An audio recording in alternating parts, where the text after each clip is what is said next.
Các bạn chiên cho nó vàng vàng cái lớp bên ngoài á, rồi bắt đầu mình sẽ lấy ra rồi mình kho.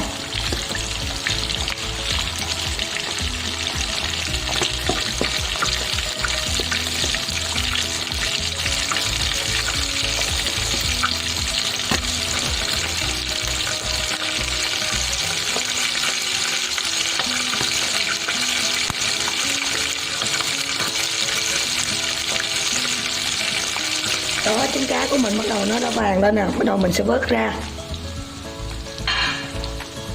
Mình chuẩn bị vớt ra rồi mình sẽ bắt lên mình kho.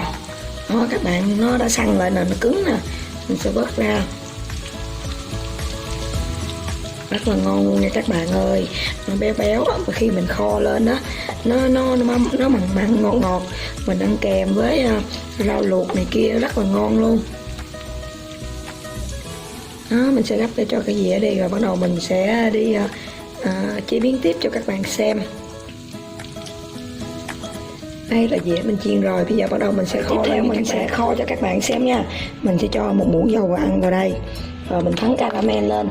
Mình làm nước màu á, mình kho cá lên cái màu nó đẹp. Bây giờ mình sẽ cho một muỗng đường vào đây.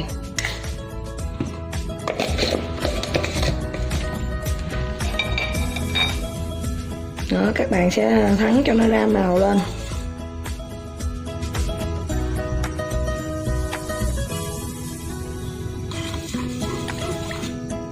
Nó nóng từ từ, nó chảy đường ra, nó thành màu caramel.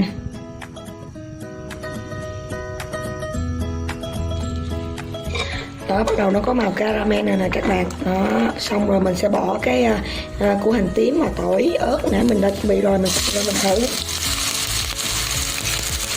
cho nó thơm.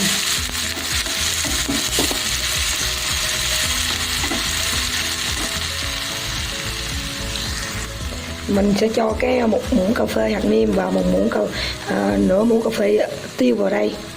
Đó, các bạn sẽ cho đây vào đây cho nó thơm. Và các bạn sẽ cho một muỗng nước mắm vào trước. Khi gần chín mình sẽ bỏ một muỗng nước mắm sau cùng vào. Bây giờ mình lấy phân nửa nước mắm vào đây thôi. Mình chừa lại. Và đường mình sẽ cho vào đây hết. Đó, các bạn sẽ cho đường vào đây. Đó, các bạn sẽ cho cái gia vị nó tan ra. Nó tan ra, bây giờ mình sẽ cho nửa chén nước lọc vào. Đó, mình sẽ cho nửa chén nước lọc vào đây.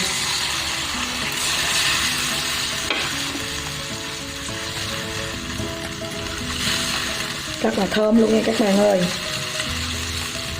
Đó, xong rồi mình sẽ cho cái phần cái trứng hồi nãy mình chiên á, mình sẽ cho vào đây, mình kho. Đó, cái trứng rất là ngon và căng tròn.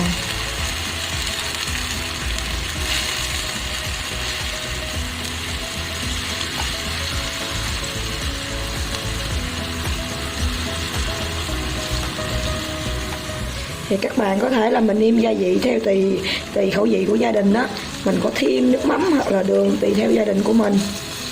Đó, vậy nè, các bạn sẽ kho trên lửa riu riu á, chút xíu cái gia vị này nó thấm vào cái trứng của mình đó, nó rất là béo và nó bùi nên nó ngon lắm. Rồi mình sẽ cho từ từ riu riu nha các bạn. Rồi các bạn sẽ cho một muỗng dầu hào vào đây, mình sẽ cho nó vào đây nè, một muỗng dầu hào cho nó thơm, đậm đà gia vị.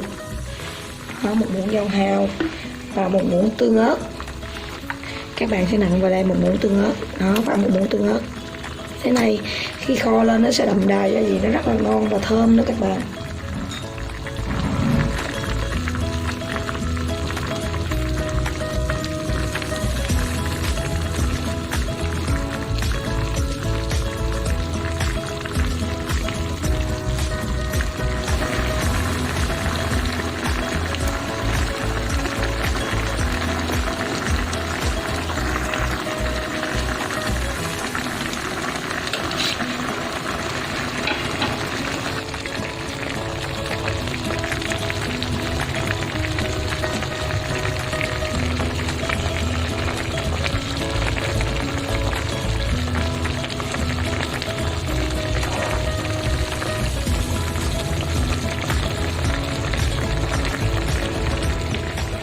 đó, mình riu từ từ nó thấm gia vị vào cái trứng á, nó rất là ngon, mà nó béo, nó bùi lắm các bạn ơi.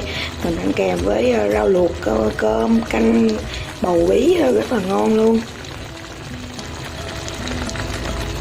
Cái trứng nó to tròn lên nè, rất là hấp dẫn luôn.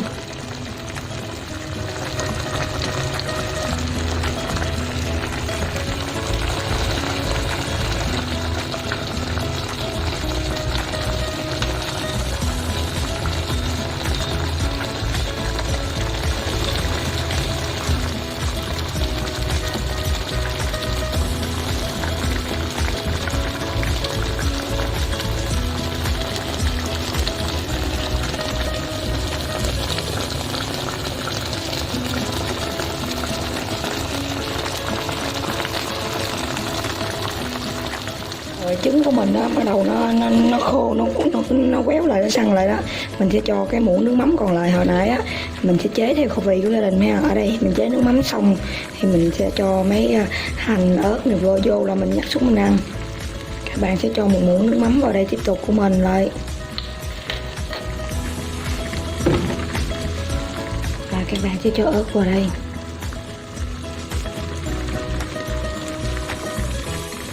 Và muối hành lá. Đấy là cái món ăn của mình đã xong rồi đó.